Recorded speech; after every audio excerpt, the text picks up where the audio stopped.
All right, we are rolling. Cool.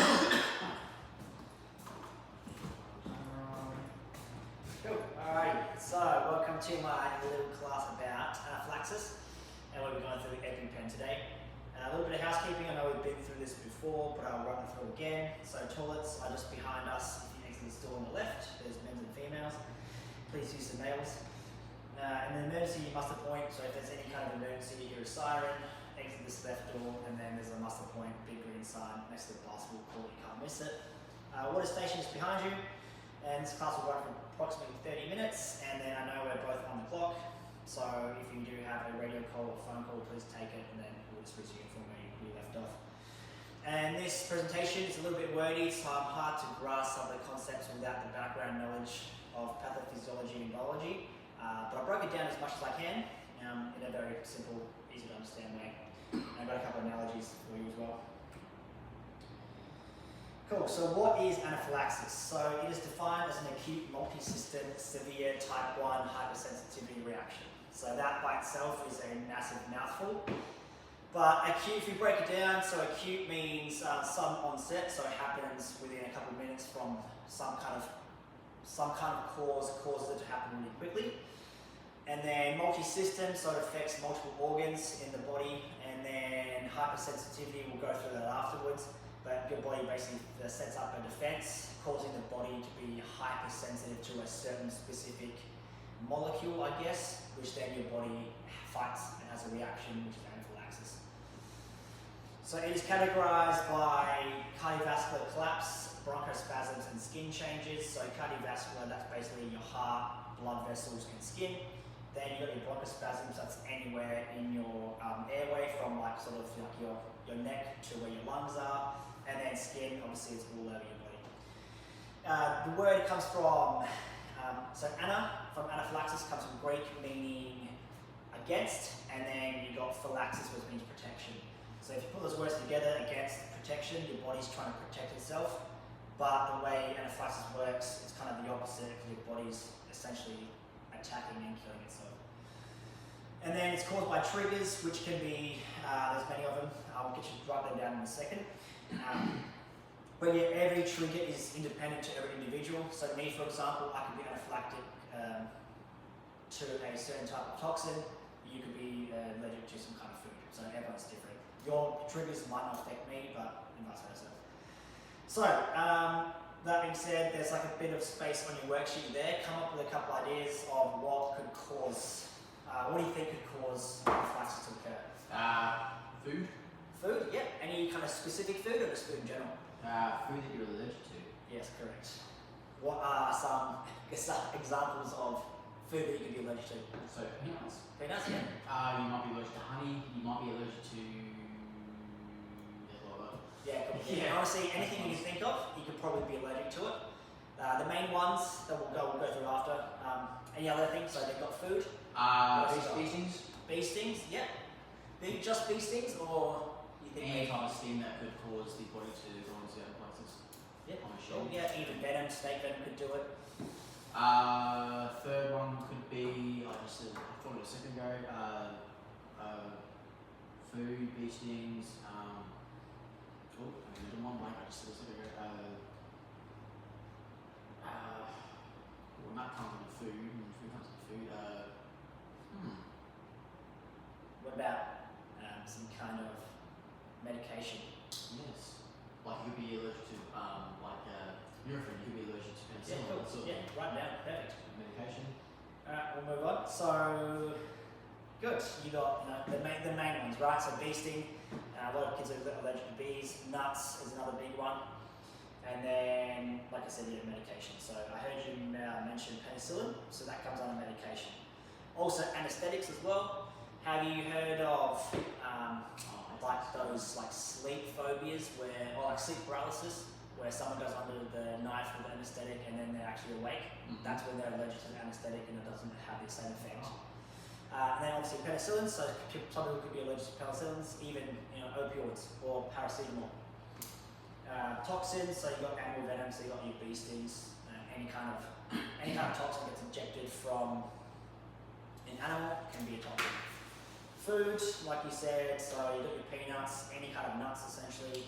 You got soy, legumes, fish, any kind of shellfish as well, milk, eggs. List goes on. Latex products. So me, for example, if I wear, question. So with latex, how does it actually affect the body? So my example is being a paramedic. I've got to wear gloves when I have interactions with patients. I can't wear latex gloves because I get rashy. So when I take it off, it goes red rashy, and I've got to put on some kind of I've got to moisturise more frequently. So I got to use powder-free nitrite gloves. Sure. But yeah, I don't know what's in the latex, but it's like a synthetic product. The body's like it, so Rejects it. And then here's another little question. So in young people, food is now the main cause of anaphylaxis rather than bee stings. Why do you think that would be? Because food is easier to obtain than a bee sting. Yeah. I'm assuming. Yeah. There's no actual given evidence on this. It's just like a question I'm throwing out there just to engage. But me, for example, I think it's because when I was a kid, a couple of years old, I would get thrown. I'll just walk around the backyard, I'll be picking out worms and stuff and putting my hands in my mouth and getting all these, different diseases.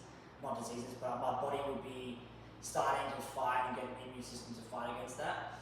Well, I guess nowadays, a lot of kids, they may be overprotected by their parents, they get an iPad, they stay indoors, and they don't have the same kind of thing. So their body doesn't build up that immune system that maybe I had. And that's probably why cases from food allergies are going up, because they don't get as much. They're more sheltered than what I was, and they don't have the immune system, so they get more anaphylactic rather than eating it. So let's say you eat nuts, right? You eat peanuts, right? And then you have anaphylaxis. Next time you eat nuts, will you have is it hard to get because you've sort of, immune system? No, yeah, so we'll go through that. I like the way you think. Yeah, so if you're anaphylactic to nuts and you have an allergic reaction, you're going to have another allergic reaction to that. So Sure. Right, so how does anaphylactic work? So anaphylaxis. So it's very wordy. I'll try to break it down as quick as possible. Ask any questions. I have a really good analogy that you might understand as well, because you like the whole Vladimir Putin and Trump thing. I've got a cool little analogy for that to help understand. But this is how it works. So your body is exposed to an allergen or a pathogen. So pathogen is anything kind of living like a virus, but we stick with allergen. So anything like pollen, for example. We go like pollen, bee sting, and food, right? Your body gets that, and then it doesn't like it. So straight up, you get a little bit of nut inside, or you get like a bee sting, your body says, I don't like this.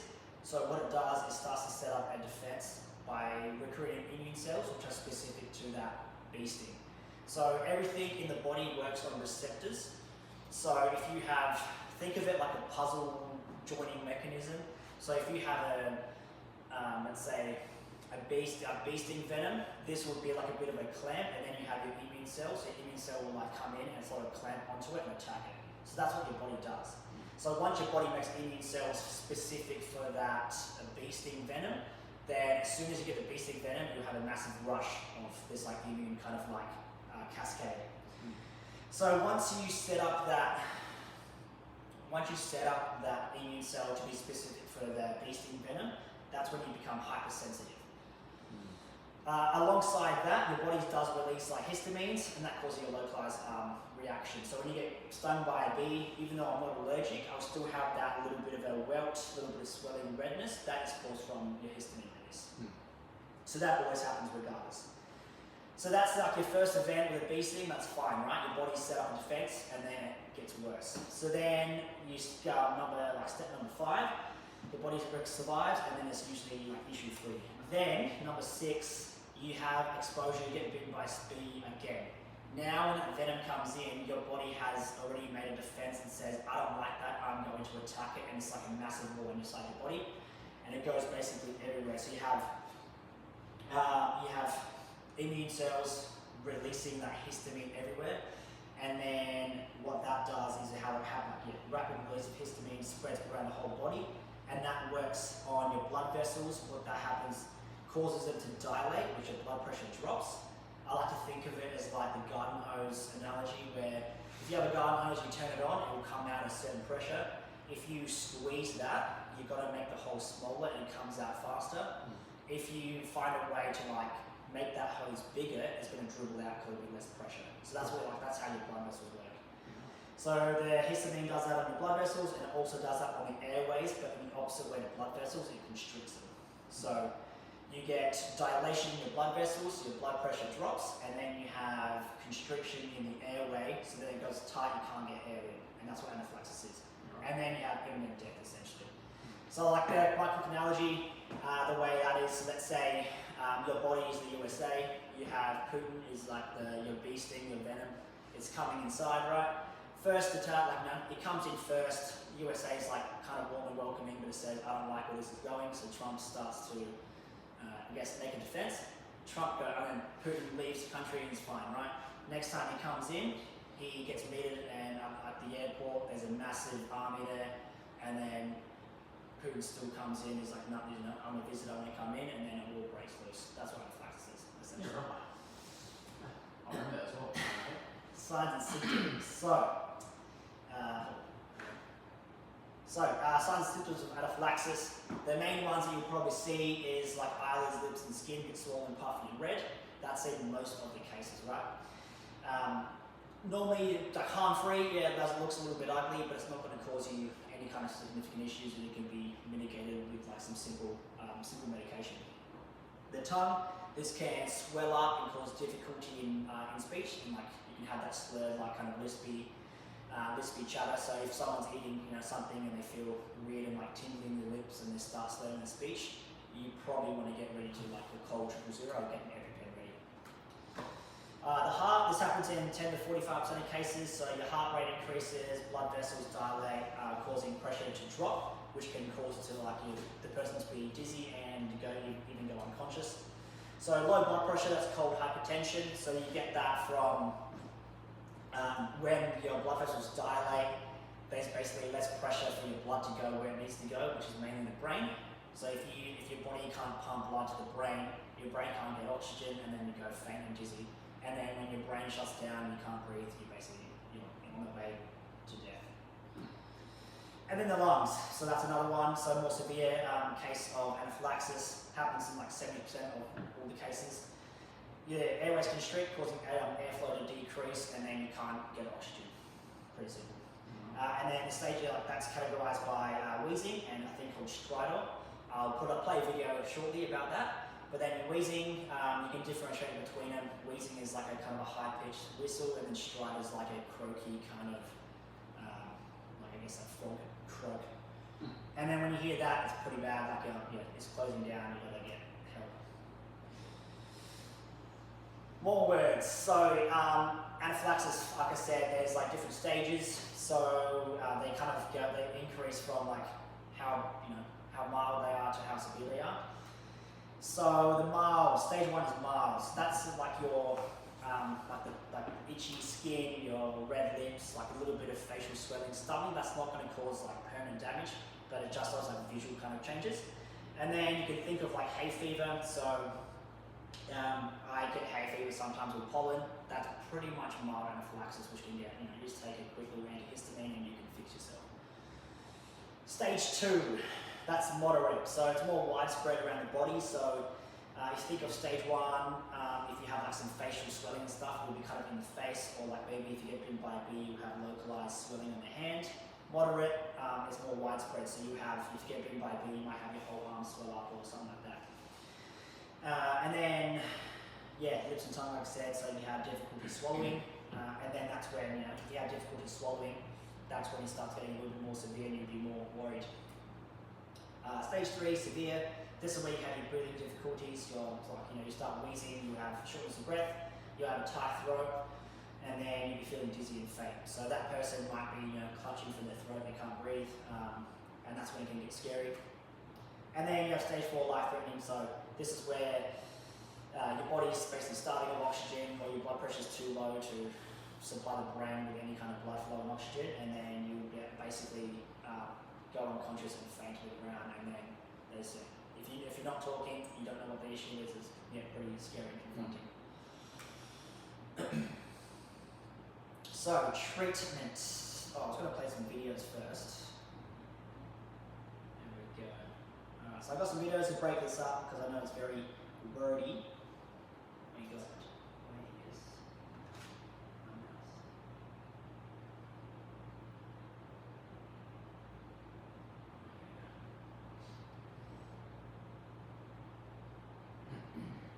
Alright, any questions so far before I play some videos? No, really, no. No, okay. So we'll play this first, Bee Sting. So are you a fan of Bear Grylls? Certainly am. Yeah, okay, so I've looked up this video, this is great. Oh yeah. It's not on face.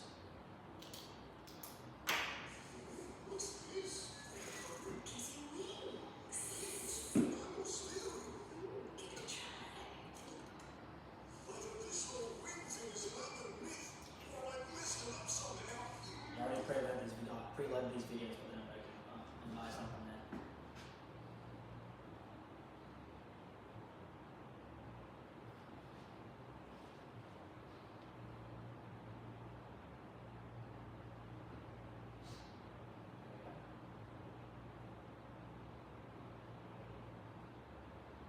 Cool. Alright, so Bear Grylls, looking for honey. Mm.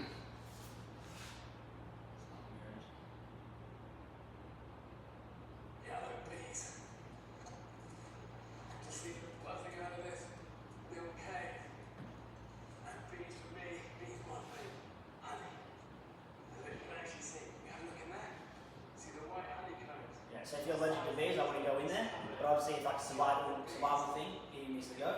So I'll skip forward a little bit. You smoke some out a little bit to cool them, like calm them down.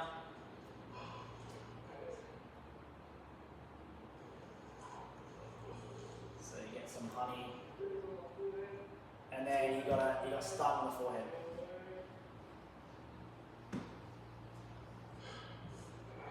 Cool. So if you're anaphylactic to bees, I'd be worrying. Obviously, he doesn't know that he's got any allergies. Mm. And then if you skip past, I'm not sure how much it is in the video, but I think it's like a good hour later. Mm-hmm. Still not. See what we've got in here. But also, I think we have a bit of antiseptic. Alright, This where is it? There we go. So an hour later. Wow. bees thing there. So one bee sting on the forehead. There's a question. So what stages of anaphylaxis are seen in these videos? So try to collect on your little sheet there. Just from looking at them, what do you think? What stages are involved in this response? Yeah. You know what it is? Massive, lethal, aggressive valleys and cross and snakes and So we're like, Stage 1 will be getting lots of stomach.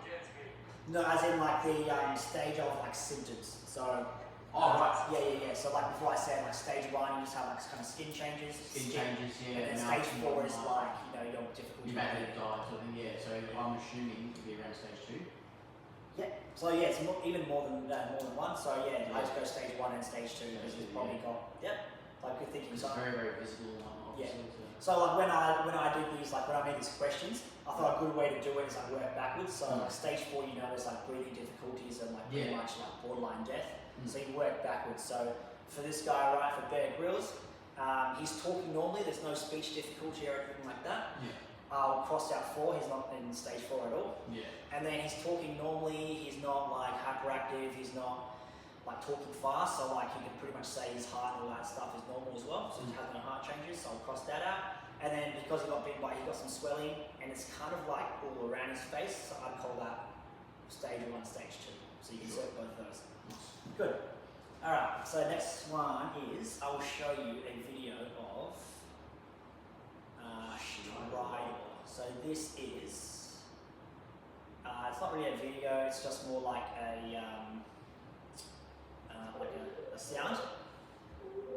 Oh, the wheezing person. Yeah, this is Strider. Yeah. So when you hear this, I think Col 000 danger. So a wheezing is more like a high-pitched scream, like high-pitched kind of whistle, where this is that like the bubbling of trying to get your last grasp. So I was thinking about this, what kind of stage is this individual? Like, let's say someone had got being stung by stung by a bee and they had this kind of breath, what stage do you reckon they'd be in? Yeah, cool, exactly. Yeah, it can be very scary. I went to one case with Stridor, it was like a 3-year-old little baby, couldn't talk, didn't know, and it was like English second language. I heard that and then we had to give a trauma straight away. Alright, nut allergy. Any Big Bang Theories? Any Big Bang Theory fans? Yeah, okay, so this is yeah. Oh, so funny scene. Doggy's view, buddy.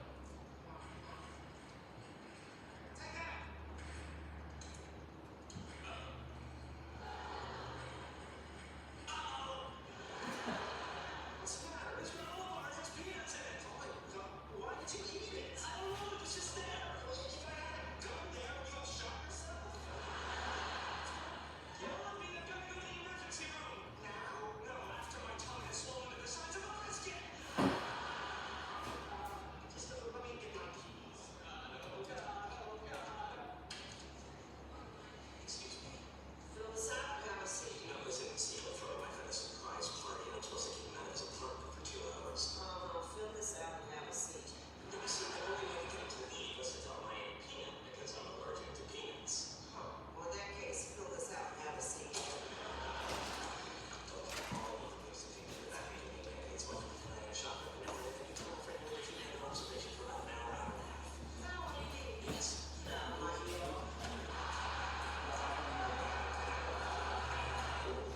Excuse me, my friend's having an allergic reaction to peanuts. No, he's not. Yes, he is. Look, sir, we are very busy here, and I just holy crap!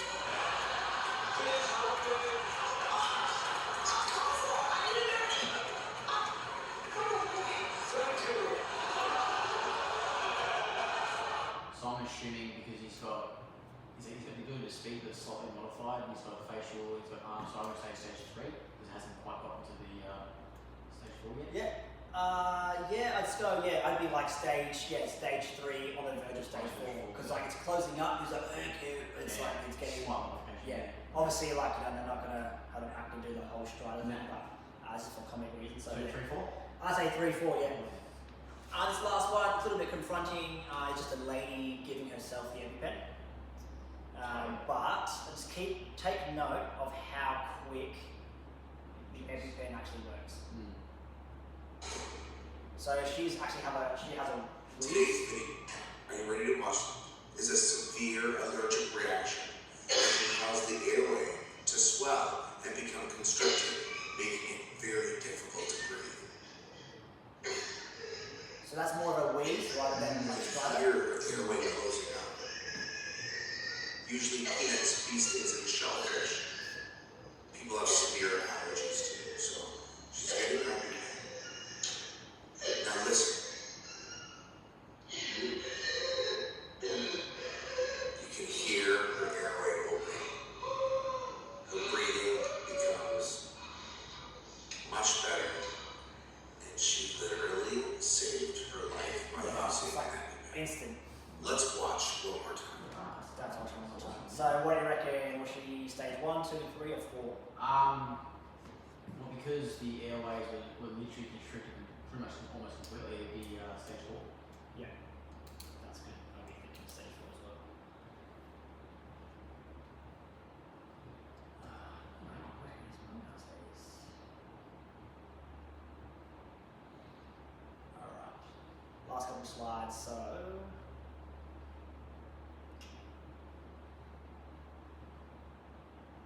I don't know why it's not mirroring my thing now. Done that. Treatment. Alright, so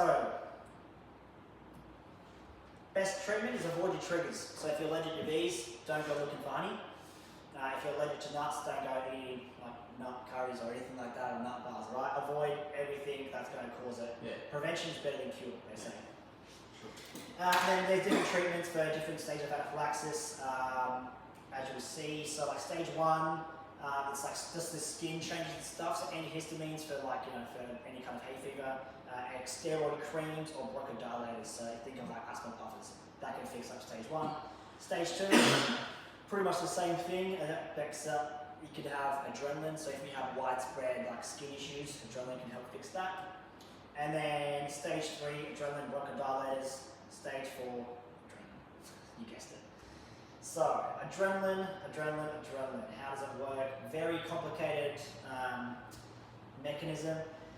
But so adrenaline in the body is it's made like every day by your adrenal glands. They sit just above your kidneys, and they basically they play a vital role in regulating bodily functions. So metabolism, your blood pressure, stress response, and their sexual development. So a big important one is your stress response, right? So if you have, that's responsible for your fight or flight. So if you are getting charged by a bear, you're probably going to want to run away. So that's like your flight mechanism. And then if you're, let's say, getting into a fight with someone and you can't run, you want to have a fight. So think of them looking for that. So adrenaline basically does, like, it turns you into a superhero essentially.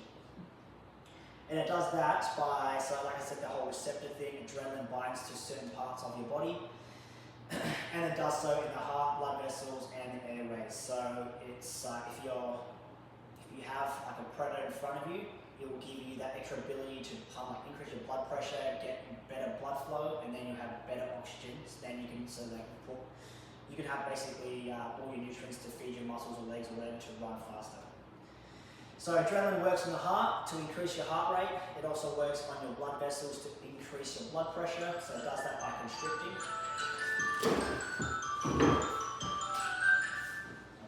Almost done. It does, and then it also works on the airways to dilate them to increase air intake. All right. And then adrenaline can be administered by paramedics via IV injection, or you get it by the EpiPen. Right, so the EpiPen, we got a training one, but then the real one, I will pass them to you. So that's the training one in your right hand, and then that's the, real one, training one. So all this EpiPen does is like a little needle in there that's spring loaded, and instead of having to fluff around getting IV access and try to find your veins, that just goes directly in your leg. And for kids, it contains 300 micrograms of adrenaline. For adults, it contains 500 micrograms. So 500 micrograms is basically half a milliliter. So if you were to put like the kid one in an adult, it just wouldn't work? Or? It would work, but it would be less efficient, essentially. It depends how severe the reaction is. If you have a really mild one, it could work. If it's more severe, like that lady in the video, it might not work, because obviously there's more muscle mass and stuff. Alright, so to do the EpiPen, it's very, very simple. So every individual that has anaphylaxis will probably carry one of these in their pocket or have it like handy on them. I'll do it on myself, and then I'll show you. So we have a little poster here, right? That's a little information list of how to do it. But basically, you want to always hold it with a fist. You never want to put your thumb on top of it, because if by any means, like, you're in a kind of emergency situation and you have it the one way around, you inject yourself, then that might cause you to be a patient, and then the person that needs the adrenaline might pass away. So you always say blue to the sky, orange to the thigh. So you get the person to sit down. This won't work until you remove the little safety pin, so you remove the blue. And then you can do it through the pants, but you'll want to avoid any kind of seam or like thick pocket. So I'll just put it up there. And then what you do, get nice and even surface level. You want to inject it like nice and strong, firm, and then until it clicks, and you want to hold it for like 10 seconds. So just count out loud to yourself. 1, 2, 3, 4, 5, 6, 7, 8, 9, 10. Let go, and then massage the area. So you want to do that just to make sure all the medication comes out of there. And then once you do that, monitor the patient, keep this, don't throw it away because it has like a needle in it, so you want to dispose of it in a sharps container. And that's basically it. Cool, so now say, I got stung by a bee, I'm struggling to breathe.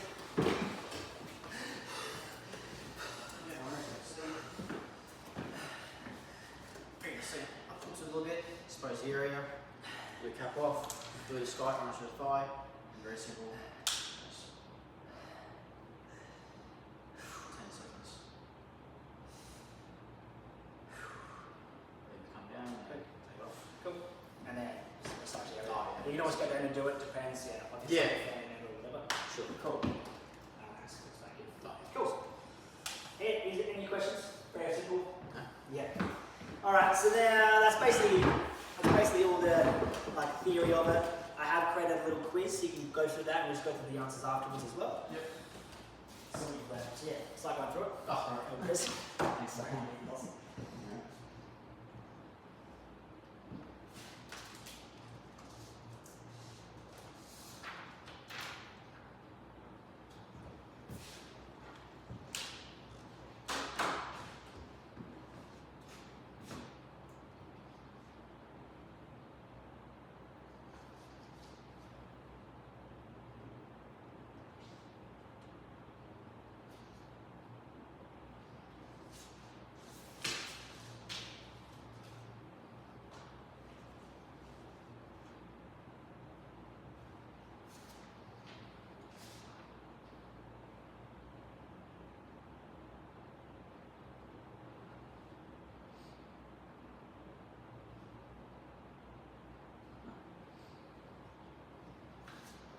There's some silly questions in there. Oh, just the last one. Oh yeah, no, that was a really It's like it's very specific, but Yeah. like I know there's one with cross between two answers. So I think think about when you have anaphylaxis, what happens, and then what happens when you give adrenaline. Yeah.